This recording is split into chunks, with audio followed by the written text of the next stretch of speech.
Good afternoon, this is Sean Golding with Golding & Golding, here to discuss the basics of the difference between FBAR willfulness and non-willfulness. You may have been going through one rabbit hole into the next. Let's go through the basics, right? Before we get to willful and non-willful, a quick and dirty introduction.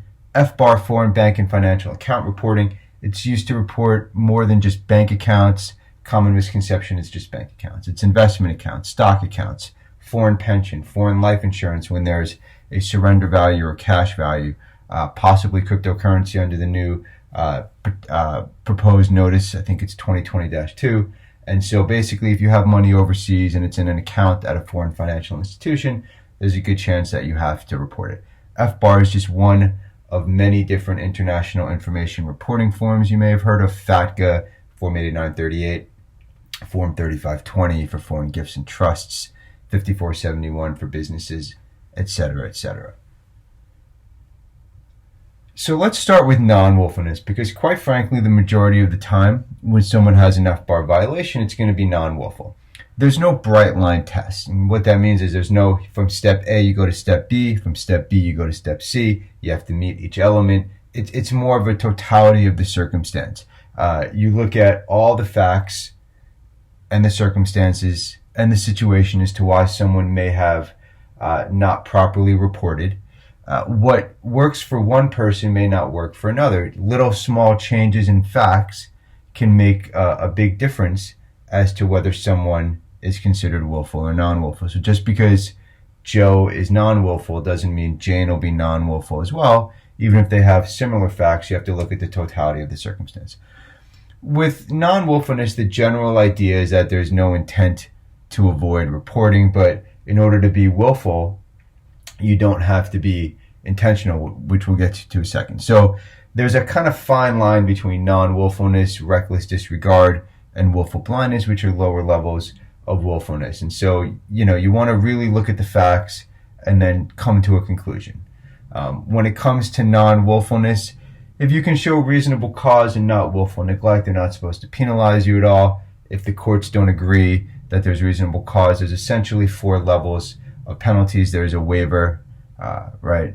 There is a one penalty, one $10,000 penalty. I'm going to use $10,000 because that's what's in the statute, but it adjusts for inflation each year. One penalty for $10,000 for the compliance periods, which is normally 6 years. An annual $10,000 penalty, or per account per form penalty. Those are relatively rare, but they can happen. Jurisdictions are split. In the Ninth Circuit, Boyd says it's only one penalty per form. Bittner in the Fifth Circuit says it can be one penalty per account per form. So basically, if you had 7 accounts, you can get hit with, in the Fifth Circuit, you can get hit with one penalty per account per year for the 6-year compliance period. Absolutely absurd, considering that non-willfulness is a newer addition to the penalty framework. FBAR willfulness is a little bit more serious. With FBAR willfulness, it's generally there is an intent to avoid reporting the FBAR, or there are lower levels of willfulness, such as reckless disregard and willful blindness. If intent is there, then there may be some more overlap with things like civil tax fraud or even criminal, but criminal is rare. Steer away from more of the fear-mongering you'll read online. Typically, you're not going to be criminal for the mere failure to report the foreign accounts on the FBAR. When you read these cases and people, criminal FBAR, even a few, or criminal FATCA cases, it's not just like David didn't report his foreign account that his grandma left him, and so now he's going to prison, right? It's like, hey, David's got foreign bank accounts in 7 different countries and a whole bunch of businesses and tax advisors in different countries, and Schedule B some years and not other years. Yes, marked off on Schedule B some years, no other. There's much more in the pot than just missed an account. Okay. What makes willfulness so difficult is that there's lower levels, right? In the everyday common sense of the word, if someone's willful, they're intentional. It doesn't work that way with FBAR. You could have reckless disregard. You can have willful blindness. These are lower levels of willfulness where there's no actual intent or knowledge, depending on which alternative framework the taxpayer falls in, but they still get hit with the same penalty as if they were willful, and currently it's preponderance of the evidence, which is the lowest standard. Civil tax fraud is even not clear and convincing.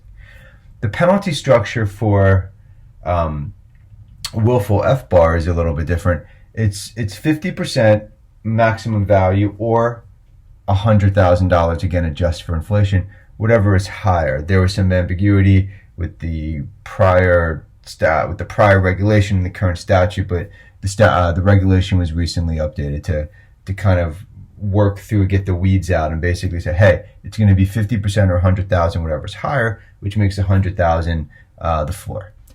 If you're out of compliance, there are various ways to get into compliance if you're not under audit and you haven't been penalized already. If you're already under audit or you've been penalized, that's an abatement process. But if you haven't yet, then there is what's called offshore tax amnesty programs, or FBAR amnesty programs.